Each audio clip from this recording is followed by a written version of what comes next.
Hey guys, what's up? Vinricky here, bringing you another video. In this video, we are going to be talking about the 715 Arcane Mage changes. This is one of a three-part video series where I go over Arcane, I go over Fire Mage, and Frost Mage. Just talking about some of the changes, going over spell changes, new abilities, talent changes, PvP talent changes, and what builds I think will be good. Also, what I think about the viability of these specs in PvP. So, without further ado, let us get into it. So, new talent amplification replaces Presence of Mind. It makes it so Arcane Missiles deal an additional 15% damage per Arcane charge. So, Arcane Missile is going to be doing a little bit more damage now, approximately 60% with full charges. Next up, we have Arcane Orb. That actually got an enormous increase. Before it was 81.7%. Percent of your spell power. Now it's 500%. So I've heard Arcane Orb critting for over 500,000 without Arcane power up. So it's going to be a very hard hitting ability. It's only a 20-second cooldown, so definitely going to be very strong. Sort of talking about Presence of Mind, just to make sure you guys aren't too scared. It's not a talent anymore, it's just a baseline ability. So now we have Presence of Mind baseline. No matter what you spec, you will always have Presence of Mind as an Arcane Mage. Another new talent, because we've lost ice flows, so we will no longer be able to run cast, but they added something called Chrono Shift. Makes it so when you Arcane Barrage, it slows the enemy by 30% and increases your movement speed by 30%. So nice little snare when you throw the Arcane Barrage, that also increases your movement speed. So it's kind of has a dual effect. They get slower, you get faster, which is nice. Also a new talent, Mana Shield as well. No longer going to have the ability to have Cold Snap. But you are going to be able to spec into Mana Shield, which basically makes it so your Prismatic Barrier has no cooldown, but your mana is drained by 50% of the damage it has absorbed. That's a little scary. I don't know how often I'm going to be using that. I could see it being useful maybe in duels, but in Arena, I really don't see yourself being able to spam out that Mana Shield with our current regeneration. Nether Tempest got a little bit of a damage nerf, not too big of a deal. Overpowered got changed. In the earlier builds, they changed Overpowered, so increases Arcane power damage by 100% and reduces mana cost by 100%. Obviously, that is absurdly overpowered, no pun intended. But now they changed it to 70% damage increase as well as a 70% reduction in mana cost. That is ridiculous. Being able to spam Arcane Blast with Overpowered up is going to be absurd, so we'll have to see how that plays out. I personally think it's going to be way too good, but only time will tell. Next up, Quickening has now been removed from the game. That is the old thing that Arcane Mages used in PvE. That was really hard to take advantage of in PvP, so not really a big PvP change. But they added Temporal Flux. Arcane Blast cast time is now reduced by 5% for each Arcane charge. So that means your Arcane Blast will have 20% haste when you are at full charges, which is very strong indeed. Slipstream makes it so Arcane Missiles and Evocation may be channeled while moving. That is another new talent that we have right here. Competes with Shimmer, unfortunately. And then obviously Supernova got a little bit of a nerf, which is weird because no one used it anyways, at least in PvP. I'm not sure exactly how that plays out in PvE, but Supernova, even more of a useless talent. So we'll stay away from that. And then they changed Evocation, so it has a 3-minute recharge. So Evocation is actually going to have multiple charges, and I think this is because one of the new legendaries they're adding makes it so Evocation has 2 charges.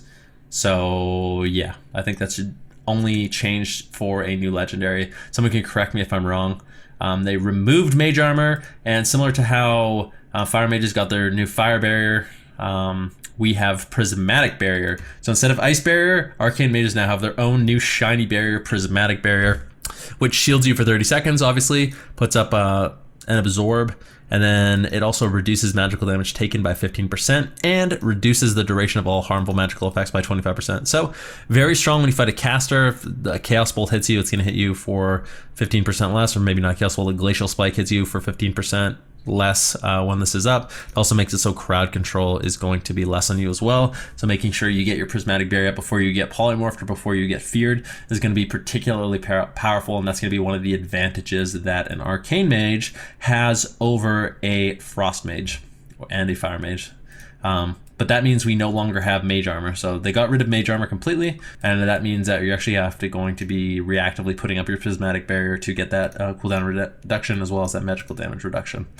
So overall, a lot of solid changes. If you look at talent builds, I was thinking about it. I think I'm going to go with that amplification for the increased damage from your arcane missiles, which is going to be really strong. Most likely still going to be going with that shimmer. Slipstream just doesn't seem like it's going to be valuable enough in PvP. Maybe the run casting will eventually be good, but I just think having the double blink in combination with displacement is really strong, makes arcane mage really mobile. Obviously you're going to stick with that Encanter's Flow. Supernova got nerfed, charged up. Versus Resonance. Resonance seems like it wins. It's a lot of additional burst on your Arcane Barrage. Probably going to be going with either Chrono Shift or Ring of Frost, maybe even Ice Ward. I think all of these talents kind of compete. Probably Chrono Shift will be the baseline for that additional speed and snare, which is kind of nice. We'll have to see how that plays out as well. And then once again, I think we'll be going with Erosion, since now the Tempest got nerfed. Unstable Magic, kind of unreliable. Also breaks your polymorphs. Erosion, just nice for making a lot of different abilities do increased damage, including your Mark of Alunith, your Arcane Missiles, just strong overall. And then I think I'll likely be going with, I actually have no idea. This is a toss-up. Arcane Orb does an absurd amount of damage, so every 20 seconds you're going to have that increase or that huge burst coming out from Arcane Orb. But if you can free cast, Temporal Flux is bananas. 20% haste on that Arcane Blast. And then Overpowered, obviously, Overpowered AF. Increases the damage by 70% and reduces mana cost by 70%.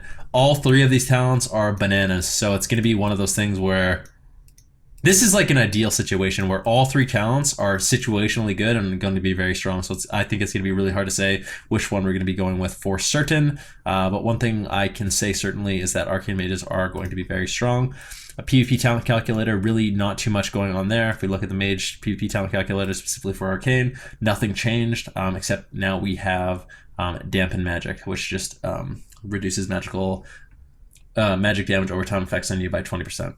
So I just don't know if that's going to be able to compete with Temporal Shield. So it's likely we're still going to be playing with that same build. You can choose your Trinket. I like Trinket, Mind Quickness, either Prismatic Cloak or Burning Determination, Temporal Shield or Dampen Magic, maybe Kleptomania if you fight a Wrestler Druid, Torment the Weak, and probably that Mass Invisibility once again. So, yep, the build's going to remain pretty similar, but one thing's for sure, I think Arcane Mages are going to be really strong, which is awesome.